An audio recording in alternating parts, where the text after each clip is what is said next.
Stories found between midnight and morning. Archive 014. Messages left at 3:17 a.m. Status: unresolved. Recovered: 3:17 a.m. Source: cellular voicemail records, mobile carrier logs, residential security footage. Location: Columbus Metropolitan Area, Ohio. For context, there are certain times that appear repeatedly throughout reported paranormal encounters.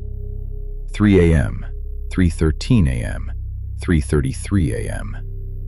Times associated with sleep disturbances, unexplained phone activity, and recurring auditory phenomena. Most can be dismissed as coincidence. People wake briefly during the night. They check the clock. Their memory attaches significance to a number.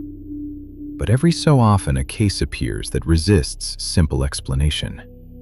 The following material was compiled from voicemail records, phone logs, personal journal entries, and statements recovered from the residence of Michael Carter following an unresolved missing persons investigation in October of 2024. The records share one unusual detail. Every event began with a voicemail received at exactly 3:17 a.m. With that in mind, Michael Carter lived alone in a modest two-story home on the edge of a quiet suburban neighborhood outside Columbus, Ohio. 34 years old, single, software technician. No history of mental illness, no criminal record, no documented substance abuse. According to friends and coworkers, Michael was practical to a fault. The sort of person who double-checked locks, balanced spreadsheets for fun, and never believed ghost stories. If something strange happened, he looked for a rational explanation, at least at first. The first voicemail arrived on September 18th. Michael almost ignored it. The notification appeared on his phone when he rolled over in bed sometime before dawn. Half asleep, he glanced at the screen. New voicemail. Timestamp: 3:17 a.m. Caller ID: Michael Carter. His own number. He frowned. That made no sense. Accidental pocket dial, maybe. Some kind of carrier glitch. Without listening, he silenced the notification and went back to sleep. The following morning, he remembered it while drinking coffee before work. Curious, he opened the voicemail. Duration: 4 seconds. The recording contained nothing recognizable, only static. A low hiss filled the speaker. Then silence. Then the message ended. Michael listened twice before deleting it. By lunchtime, he had forgotten about it entirely. The next day passed normally. Work, traffic, dinner, television, bed. At 3:17 a.m., his phone vibrated again. This time the sound woke him immediately. The notification illuminated the dark bedroom. Another voicemail. Again from his own number. Again received at exactly 3:17. Michael sat upright. Now he was annoyed. He checked the call history. Nothing. No outgoing calls. No missed calls. No indication the phone had dialed anything. Yet somehow, another voicemail had appeared. He listened immediately. The recording lasted only 6 seconds. At first, there was static. Then something else. A sound so faint he nearly missed it. Breathing. One slow inhale. One slow exhale. Then the message ended. Michael stared at the screen. The bedroom felt strangely quiet. He listened again. The breathing remained. Soft. Human. Close to the microphone. He checked every room in the house before returning to bed. Doors locked. Windows secured. Nothing unusual. The following morning, he contacted his cellular provider. The representative found no evidence of incoming calls connected to the voicemail. No spoofed number, no forwarding errors, no system malfunction. The representative eventually suggested deleting the messages and restarting the device. Michael did exactly that. By evening, he had convinced himself the problem was technical, some harmless software bug, an inconvenience, nothing more. That night, he left the phone charging on the nightstand and went to sleep. Outside, rain tapped softly against the windows. The neighborhood remained silent. The digital clock beside his bed changed minute by minute. 2:58, 3:05, 3:12. At exactly 3:17 a.m., the phone vibrated. Once. Then again. A new voicemail notification appeared on the screen. Michael opened it immediately. Duration: 9 seconds. Static crackled softly. The breathing returned. Longer this time. Clearer. Then, just before the recording ended, a voice whispered something. Only 2 words, barely audible beneath the interference. Michael replayed it 6 times before he was certain of what he had heard. The voice had whispered, "Tomorrow. Rain." Outside his bedroom window, the storm continued to fall. The next morning, Michael stepped outside expecting clear skies. Instead, rain hammered the neighborhood beneath a blanket of dark clouds. For several moments, he stood on his front porch, simply staring. The voicemail had arrived hours after the storm had already begun. The whisper should have meant nothing, yet somehow hearing those words beforehand unsettled him more than the storm itself. Tomorrow. Rain. It wasn't a prediction. It was an observation. As though whoever recorded the message had been speaking from somewhere ahead of him. Somewhere that considered the following day to be the present. Michael spent most of his commute trying not to think about it. By lunchtime, he had nearly succeeded. Then his phone vibrated. Voicemail. His stomach tightened. The timestamp displayed, 3:17 a.m. The notification had simply arrived late. He opened the recording. 8 seconds. Static. Breathing. Then silence. No words. No explanation. The message had apparently existed all morning without his phone notifying him. That bothered him far more than the recording itself. That evening, he purchased a digital recorder online. Not because he believed anything paranormal was happening. At least that was what he told himself. He simply wanted evidence. Data. Something concrete. A problem could not be solved without information. Before going to bed, he placed the recorder on his nightstand and activated continuous recording. Then he waited. At 3:17 a.m., the phone vibrated. The sound jolted him awake instantly. Another voicemail. Duration: 12 seconds. Michael pressed play. Static crackled softly. The familiar breathing returned. This time it sounded closer, almost directly against the microphone. Then came a faint scraping noise. A chair moving across a floor. A distant creak. And finally, a whisper.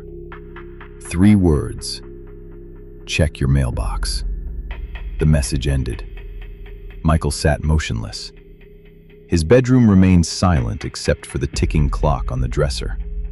He laughed nervously. The sound felt forced. A prank. That had to be the answer. Someone was somehow routing recordings into his voicemail. A friend, a coworker, an elaborate joke. He considered walking outside immediately. Instead, he waited until morning. Sunrise arrived gray and cold. Michael dressed for work and stepped onto the porch. The mailbox stood beside the curb exactly where it always had. Empty. He almost smiled. There. Proof.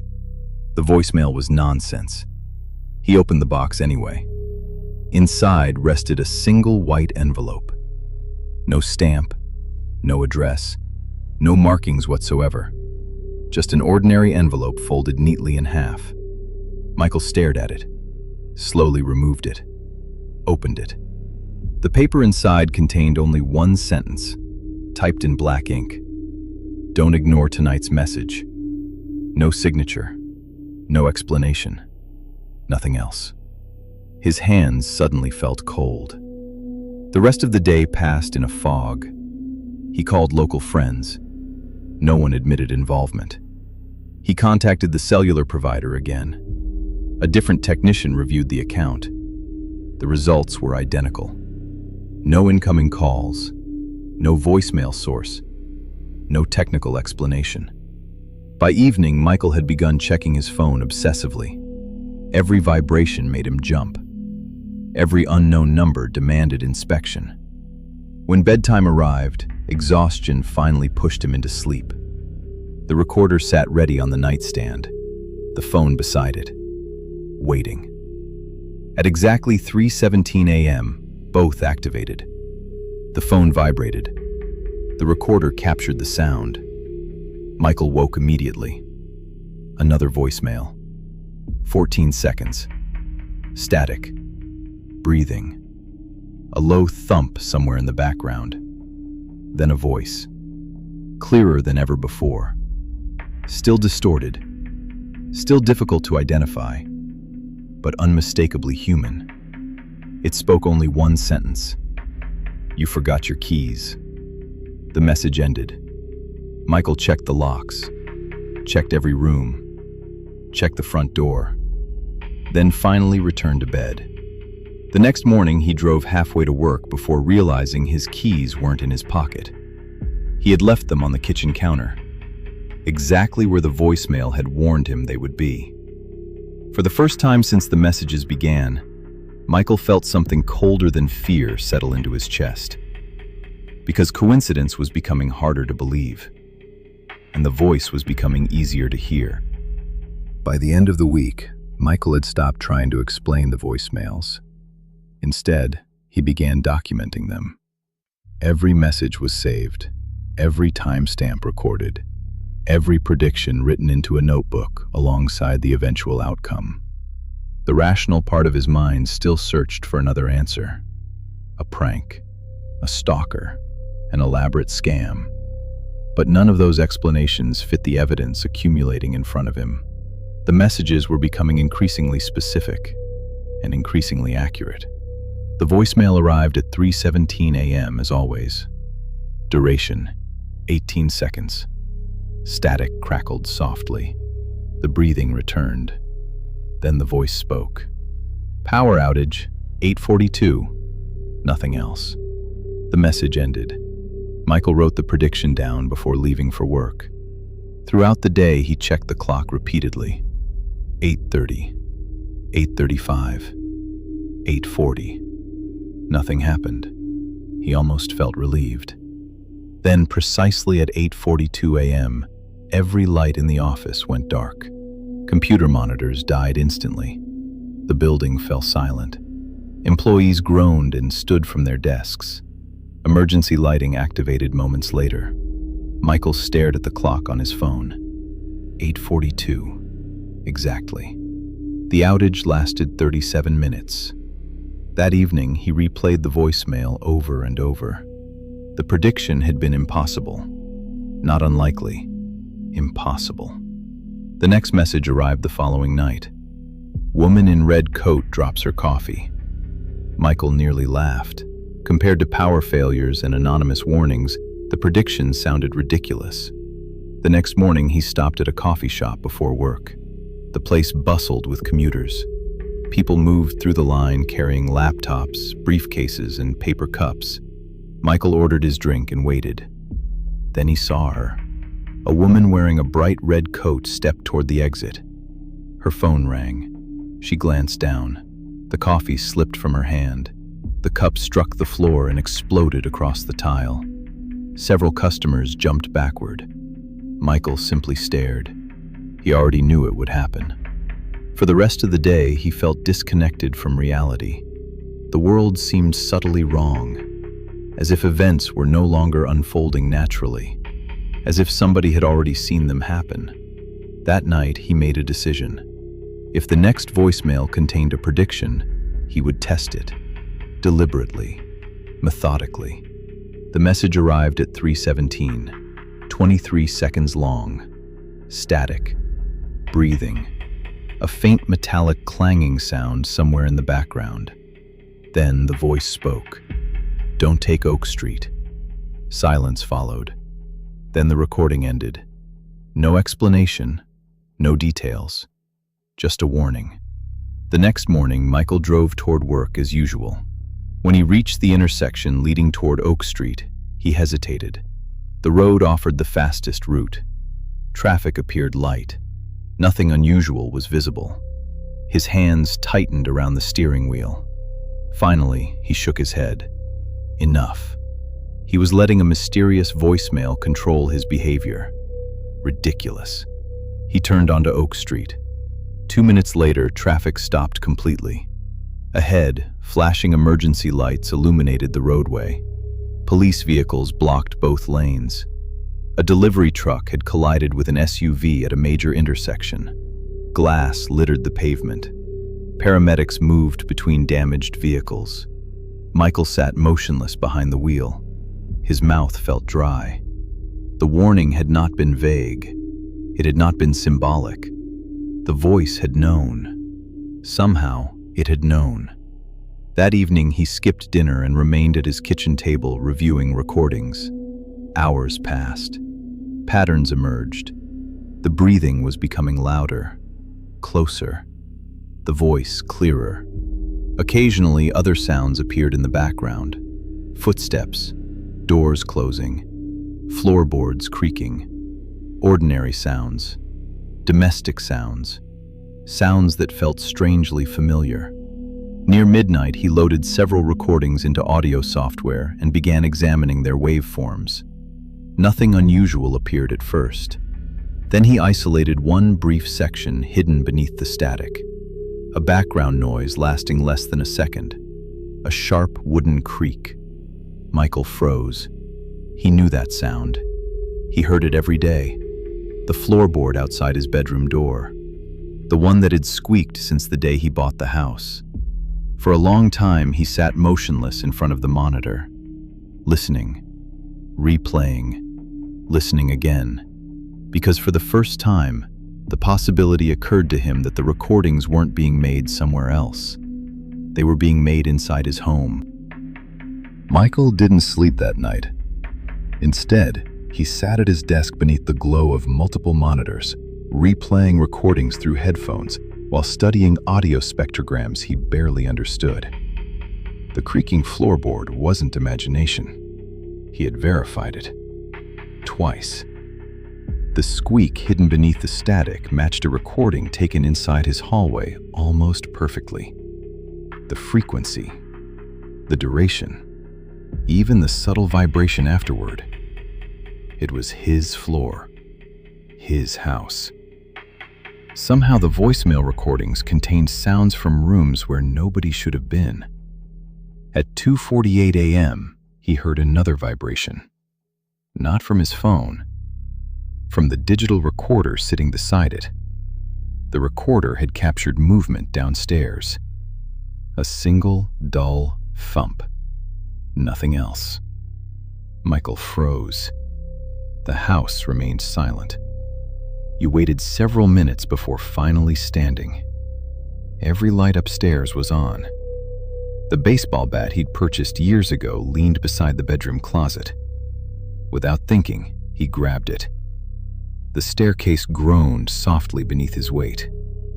Each room downstairs appeared exactly as he had left it. Kitchen, dining room, living room. Empty. Doors locked. Windows secured. Nothing disturbed. By the time he returned upstairs, he felt foolish, paranoid, sleep-deprived. The recordings were affecting him. Nothing more. At exactly 3:17 a.m., his phone vibrated. Michael nearly dropped the bat. Voicemail. Duration: 31 seconds. His longest yet. He pressed play immediately. Static crackled. Breathing. Closer than ever. Then, footsteps. Slow. Measured. Moving across wooden flooring. Michael recognized the pattern instantly. The sound traveled from the living room, across the hallway, toward the staircase, toward the exact route he himself had walked only moments earlier. His pulse quickened. The footsteps stopped. Silence filled the recording. Then, the voice spoke, clearer than it had ever been before. "Check the audio." The message ended. Michael stared at the screen. For several seconds, he remained motionless. Then he rushed back to his computer. The recording loaded into the software within moments. This time, he examined the voice itself rather than the background sounds. Waveforms, frequency patterns, pitch analysis. He spent nearly an hour comparing the message against recordings taken from videos stored on his phone. Birthday parties, work presentations, casual conversations. The process felt ridiculous until the results appeared. Every measurable characteristic matched. Pitch, cadence, breathing intervals, speech rhythm, even tiny vocal imperfections. The voice in the voicemail wasn't similar to Michael's. It wasn't close. It was identical. His stomach dropped. He ran the comparison again. The outcome remained unchanged. Again. Identical. Again. Identical.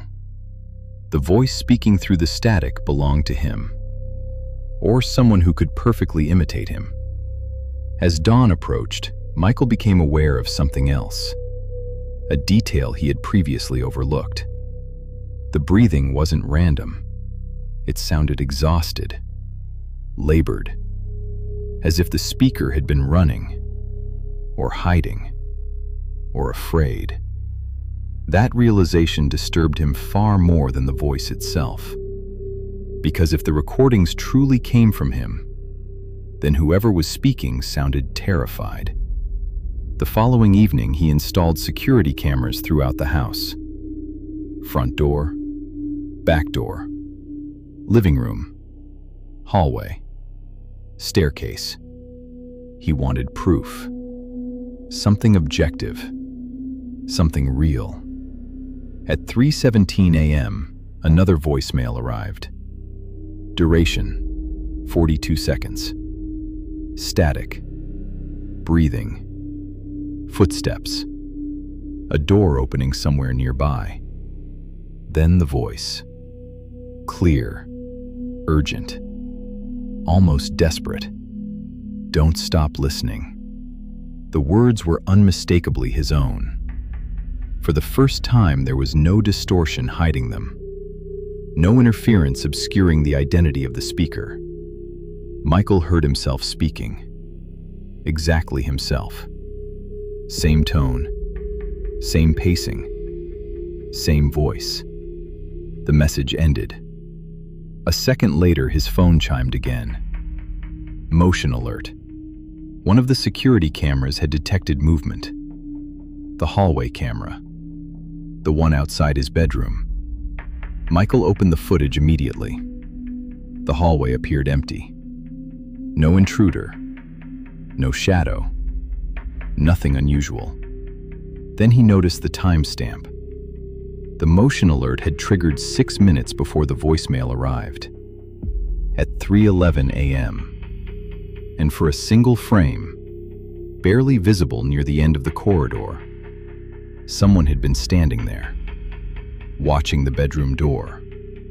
The figure's face wasn't clear, but the height, the build, the posture, looked disturbingly familiar, like someone Michael saw every morning in the mirror. Michael stopped going out unless absolutely necessary. Sleep became almost impossible. The nightly voicemails dictated the rhythm of his life now. Everything revolved around 3:17 a.m., waiting for the vibration, waiting for the next warning, waiting to learn what would happen tomorrow, or what was already happening somewhere ahead of him. His notebook filled rapidly. Predictions, dates, times, outcomes. Every entry verified, every warning accurate. Not one failure, not one mistake. The messages knew things no stranger possibly could, and they were getting closer. At first, the voicemails predicted events days away, then hours.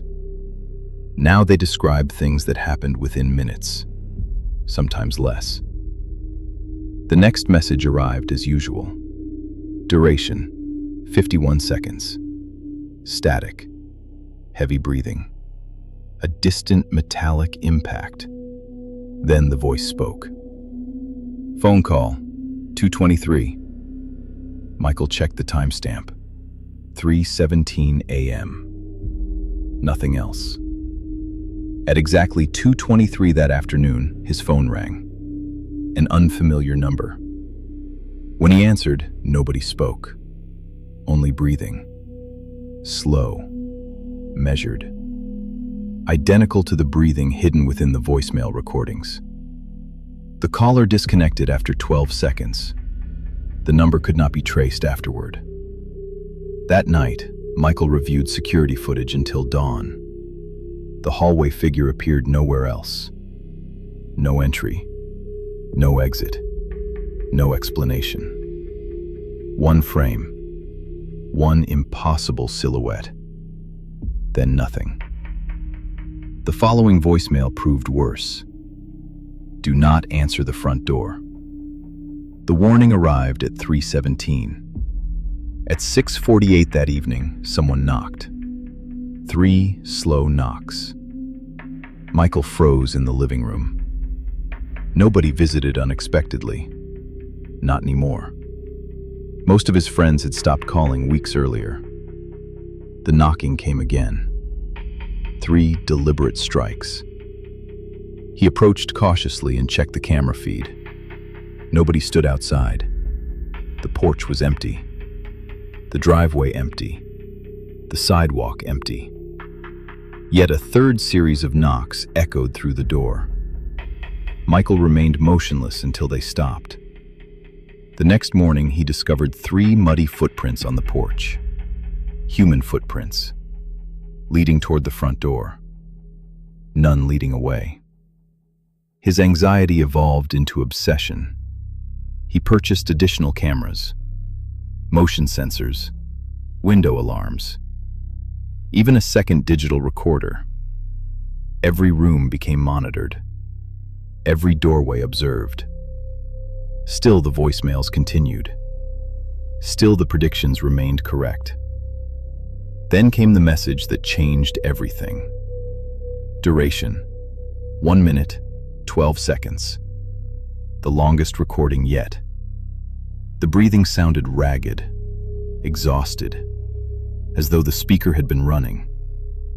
Then the voice whispered, "Don't look out the kitchen window." Michael listened twice, 3 times. The message never changed. No explanation followed, no warning beyond those words. He laughed nervously. A hollow sound. The instructions seemed absurd. A window.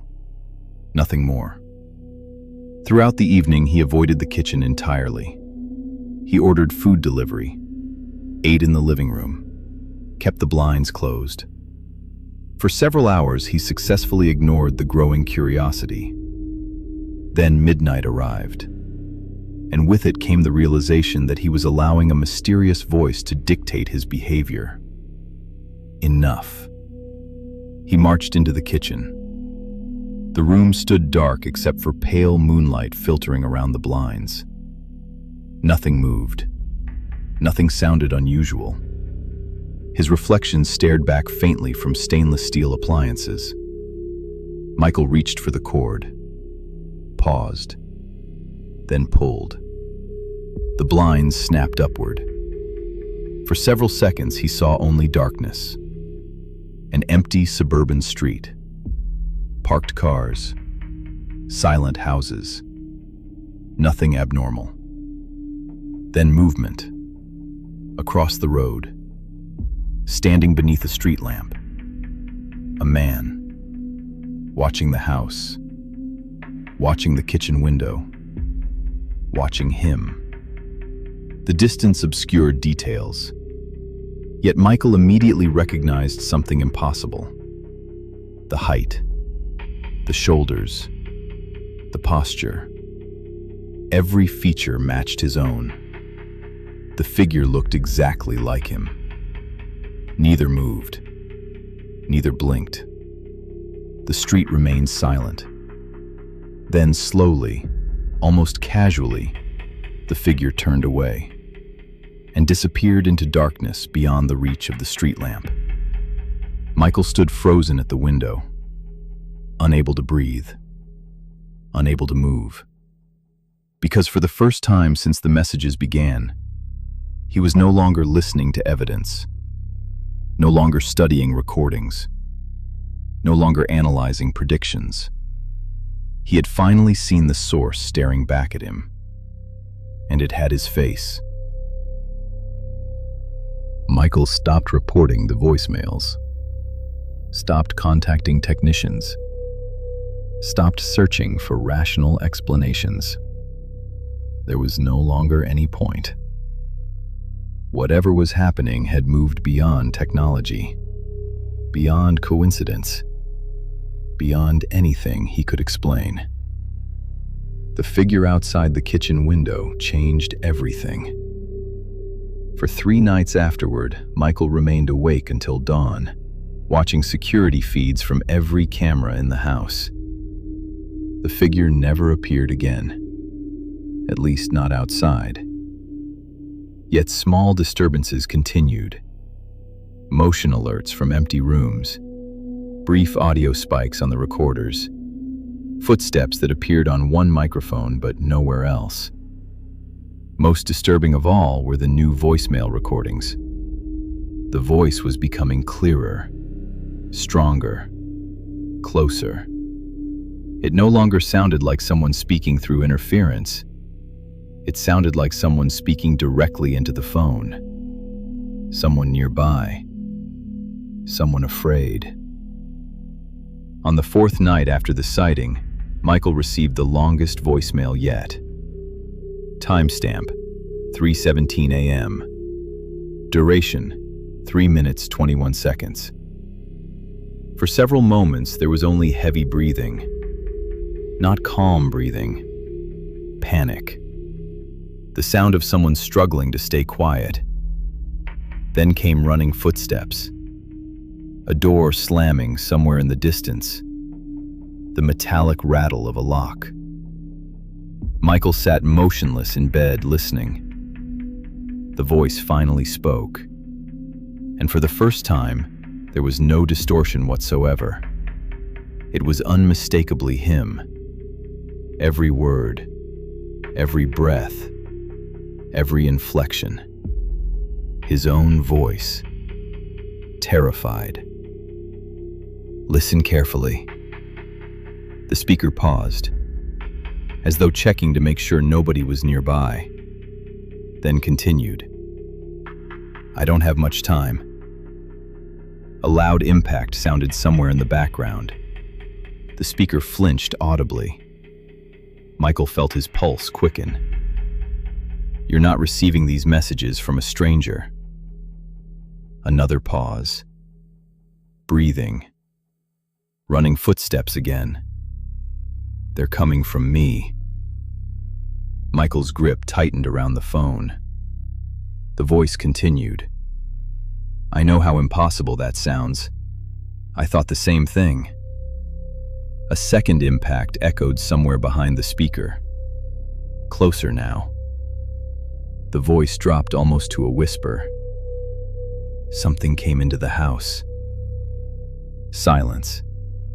Then, at first I thought it was following me. A shaky breath. But it wasn't following me. Another pause. Longer this time. As if the speaker struggled to say the next words.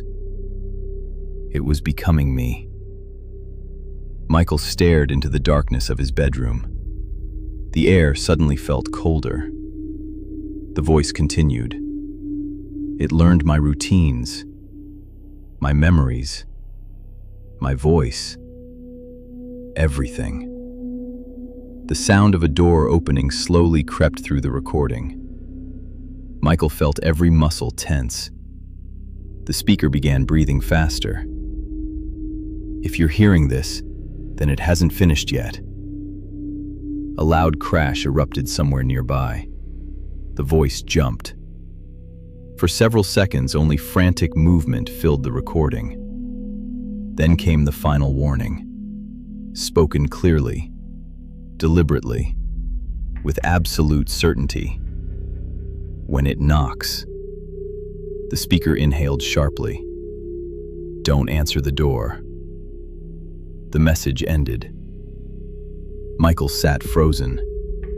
The room remained silent. His phone screen glowed softly in the darkness. The timestamp confirmed the recording had arrived only seconds earlier. 3:17 a.m. Nothing moved. Nothing happened. Perhaps the warning referred to some future date. Another prediction. Another event yet to come. Then 3 knocks echoed from downstairs. Slow. Heavy. Deliberate. The sound reverberated through the house. Michael's blood turned to ice. 3 seconds passed. Another knock. This one louder. Closer somehow. As though whoever stood outside knew he was listening. Michael rose carefully from the bed. Every instinct urged him to stay hidden, to remain silent, to pretend nobody was home. The hallway beyond the bedroom door appeared empty. The security monitors glowed faintly on his desk. He looked toward them. Every camera feed displayed static. Not one image remained visible. Downstairs, another knock echoed through the house. 3 measured strikes against wood. Waiting. Patient. Expectant. Michael stared at the darkened staircase. And for the first time since the messages began, he realized something terrifying. The voice in the voicemail had never once warned him about the figure across the street. Never warned him about the hallway. Never warned him about the cameras. Only the door. As though everything before this moment had simply been leading him here. To this exact night. To this exact knock. And somewhere beyond the front entrance, something waited in the darkness using his face. The knocking continued. 3 deliberate strikes. Then silence. Then 3 more. Michael remained at the top of the staircase, gripping the banister with trembling fingers. Every instinct screamed at him not to move.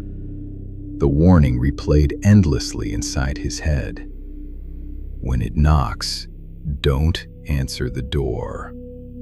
The voice had never been wrong. Not once. Yet another question now consumed him. What happened if he didn't answer? The house remained silent between each series of knocks. Patient. Waiting. As though whatever stood outside knew there was no need to rush. Eventually, the knocking stopped. Minutes passed. Then, an hour. Dawn slowly approached. Michael never descended the stairs. When morning arrived, he finally checked the front porch through an upstairs window. Nothing stood outside. No footprints, no vehicle, no visitor. Only an empty street beneath gray morning light. For the first time in weeks, no voicemail arrived that night, nor the following night. 3 days passed, then 4. The silence should have been comforting. Instead, it felt wrong, incomplete, like the pause before something unavoidable. By the 5th night, Michael barely slept. The house felt different now. Too quiet, too still. At 3:17 a.m., his phone vibrated. The screen illuminated instantly. Voicemail. Duration, 6 minutes, 42 seconds. The longest recording yet. Michael pressed play. Static filled the speaker. Then running footsteps. Fast. Desperate. The sound of doors opening and slamming. The voice arrived seconds later. His voice. Terrified. "It's inside." A loud crash echoed somewhere behind the speaker. Glass shattering. Furniture overturning. The voice continued. "I don't know how much longer I have." Heavy breathing filled the recording. The speaker sounded exhausted, injured, desperate. "It knows everything now." Another impact. Closer. The speaker gasped. "My memories, my habits, my passwords, everything." Michael listened in stunned silence. The voice lowered to a whisper. "If you're hearing this..." Static surged violently. For a moment, the recording nearly vanished beneath interference. Then it returned. "Do not let it inside." The message abruptly ended. Michael stared at the phone. A fresh notification appeared immediately. Another voicemail. Received at 3:17 a.m. Then another, and another. One after another. Dozens. The phone vibrated continuously. Every voicemail carried the same timestamp. Every message originated from his own number. Michael opened the newest recording. For several seconds, there was only static. Then came a sound that froze him completely. The recording captured his bedroom. Not a similar room, not an approximation. His bedroom. The exact creak of the chair near the window. The hum of the ceiling fan. The faint rattle of the loose vent above the closet. The recording was being made where he stood, right now. Michael slowly looked around. The room appeared empty, yet the audio continued. Then another sound emerged. Footsteps. Inside the bedroom. Walking across the floor. Approaching the phone. Approaching him. The voice finally spoke. Calm. Steady. No longer frightened. No longer desperate. Perfectly identical to his own. "You should have answered the door." The recording ended. At that exact moment, every light in the house went out. The screen went black. The final recovered voicemail arrived 23 seconds later. Duration, 9 seconds. The recording contained no static, no footsteps, no breathing. Only 2 voices speaking simultaneously. One terrified, one calm, both belonging to Michael Carter. Then, silence. Investigators later recovered the phone beside the bedroom door. The final voicemail remained unread. Timestamp, 3:17 a.m. Caller ID, Michael Carter. The message has never been released publicly. According to the archive notation attached to the case file, only one sentence could be clearly understood. The sentence was transcribed exactly as follows: "It finally answered." Case notes. The prior sequence was reconstructed from recovered voicemail files, security system logs, and the final data recovered from Michael Carter's cellular device. No verified activity associated with Michael occurred after the events described here. His vehicle remained parked in the driveway. His wallet was found inside the residence. His phone was recovered on the bedroom floor. Michael Carter himself was never located. End of record. Status: Unresolved.